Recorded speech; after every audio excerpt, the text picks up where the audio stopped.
But I want to show you one other piece of equipment. One more little device that's the most prevalent hit device in the private world. And it is on cellular broadband. And they make these devices where they use a SIM card. The devices can be made into anything that you want.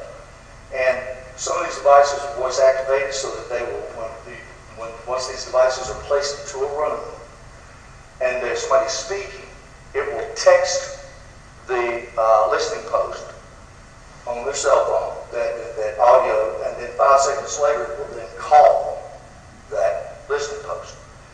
It can be from anywhere in the world. Or if there's movement, this device will text you and then call so that you can hear in.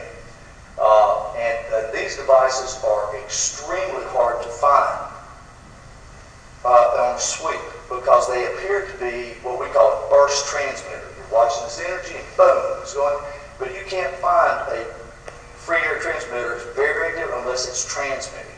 But I was going to show you what one of these things look like. Now this one was used for a federal agency, and it no longer is functional. But I like to get the things that are not functional so I can see what they look like.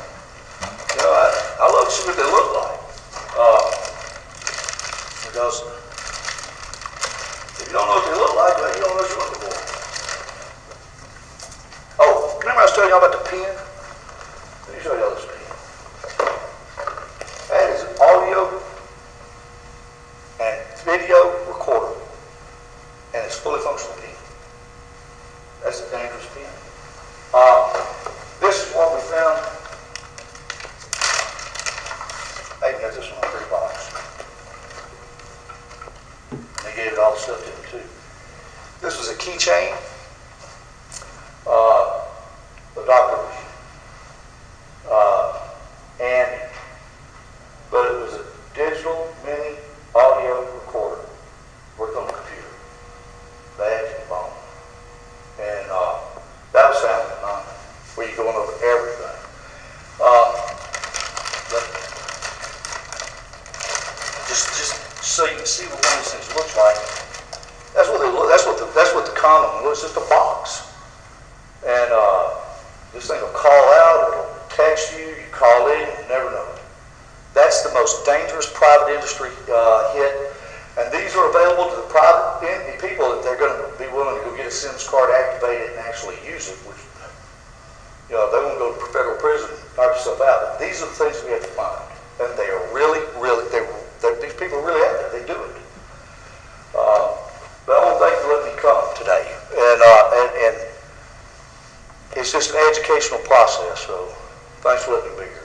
Thank you, John. Do you have any technical questions you want to ask me, Raj?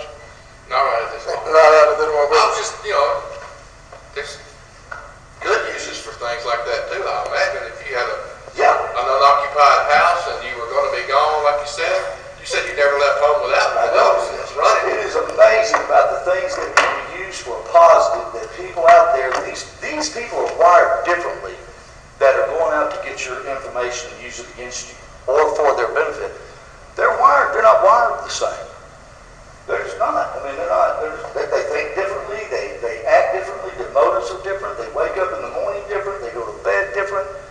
And they are extremely.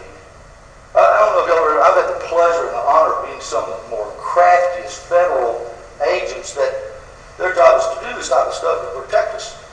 They're wired differently. They're great people, but they think different. You know.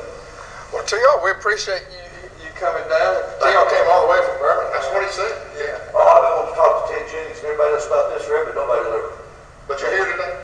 I appreciate y'all. Thank y'all for letting me come. I want to give you some of this coffee.